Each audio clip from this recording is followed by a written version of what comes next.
बिस्मिल्लाहिर्रहमानिर्रहीम। कुछ अहले सितम, कुछ अहले हशम मैं खाना गिराने आए थे। कुछ अहले सितम, कुछ अहले हशम मैं खाना गिराने आए थे। दहलीज को चूमा छोड़ के देखा कि ये पत्थर भारी है।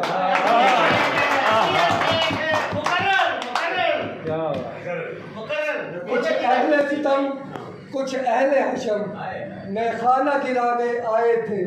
दहलीज को चूमा छोड़ के देखा कि ये पत्थर भारी है। जख्मों से बदन गुलजार सही, पर अपने शिकस्ता तीर गिनो। जख्मों से बदन गुलजार सही, पर अपने शिकस्ता तीर गिनो। खुद अहले तरकश कह देंगे ये बाजी किसने हारी है।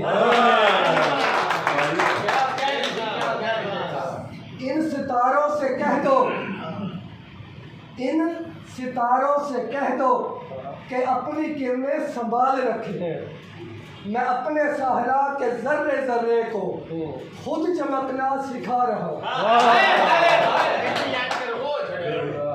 मैं अपने ईगल ग्रुप के तमाम दोस्तों का, तमाम सीनियर मेंबर्स का तहे दिल से शुक्रिया अदा करता हूँ, जिन्होंने आज मुझे ईगल ग्रुप का तर्जुमान मुकर्रर किया है। और मैं ये कोशिश करूँगा कि मैं इस अपनी ज़िम्मेदारी को पूरी ज़िम्मेदारी के साथ इसको निभा सकूँ। और इंशाअल्लाह अज़ीज़ मेरे वोटर सपोर्टर, मेरे सीनियर मुझसे ये इस बात की उम्मीद रहे कि उनके लिए इंशाअल्लाह दिन रात सुबह शाम मेरी खिदमत के लिए मैं हाजिर हूँ। और मेरा